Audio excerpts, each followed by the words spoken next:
کم کس چې دا غواړي چې زما د خپلو لاسونو نه د نیکۍ کارونه کیږي یا زما نه د نیکۍ کارونه کیږي او د بدۍ نه دې زه منع شم، دا وظیفه خصوصا د هغوی دپاره ده. بسم الله الرحمن الرحیم.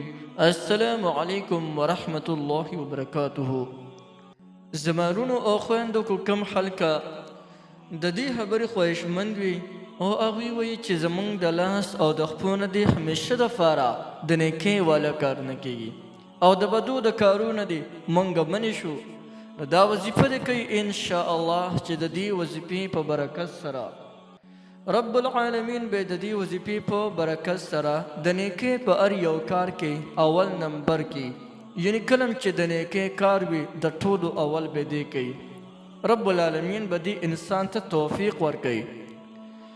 او بل چې کم انسان دغه دواړه وظیفې پابندۍ سره کوي او روزانه کوي، هر یو د نیکۍ کار به ده ته اسان وي او هر یو د ګناه کار به ده باندې بند شي. یعنی د ګناه چې کم کار وي د ده به ته نړت ورشي. د دې حدیث مصداق دی لکه په حدیث مبارک کې راځي، وی مومن مسلمان ګناه داسې ګڼي لکه چې یو لوی غر دی او دا غر په ده باندې راپروزي. نو که مومن چرته کې د ګناه والا کار هم کوي نو دومره په یره سره وکړي چې گویا بس د پاسه دغه د غر دی او راغورځېږي را باندې، بس زر زر کار وکړي او زر ته لاړ شي او بیا د هغې نه پس توبه وباسي. او بیا منافق انسان ګناه داسې ګڼي، فاسق او منافق انسان ګناه داسې ګڼي گویا چې بس یو مچ و هغې والوزولو یا د ده په خوا کې یو مچ تیر شو هغې بس والوزولو. یعنی ګناه وکړي او هېڅ څه پروا نه کوي. نو دغه رنګې که انسان دا وظیفه کوي نو ده ته به د ګناه کارونه داسې سخت شي چې گویا دی به د ګناه کار دومره سخت ګڼي چې ده باندې لکه یو غر را پرېوتلو، ډېر سخت به پریشاني، دونه به پریشاني چې تر دې پورې چې دی به بالآخر الله ته به توبه وباسي د ګناه نه.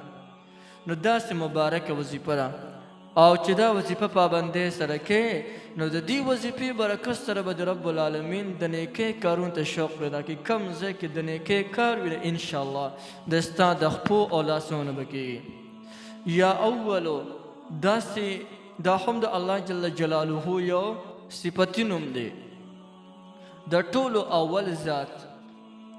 د دې چې کوم یو انسان صرف دا ذکر کوي یا اولو، هر نیک کار کې به دې د ټولو نه اول وي. دغه رنګې که یو انسان دا ذکر کوي یا آخرو، نو د دې وظیفې کوونکي ته رب العالمین هر قسم نیکي حاصلوي. او یا آخرو دا یو پټ علم دی چې دا صرف د الله جل جلاله بزرګان پیژني او هغه کسان پیژني چې کم د دې د علومو او د دې اسم د رازونو نه خبر شوي دي. بعضې خلک داسې دي چې هغه صاحب کشف جوړ شوي دي.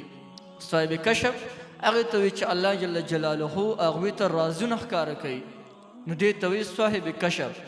یعنی د الله جل جلاله اولیات نه جوړ شوي دي.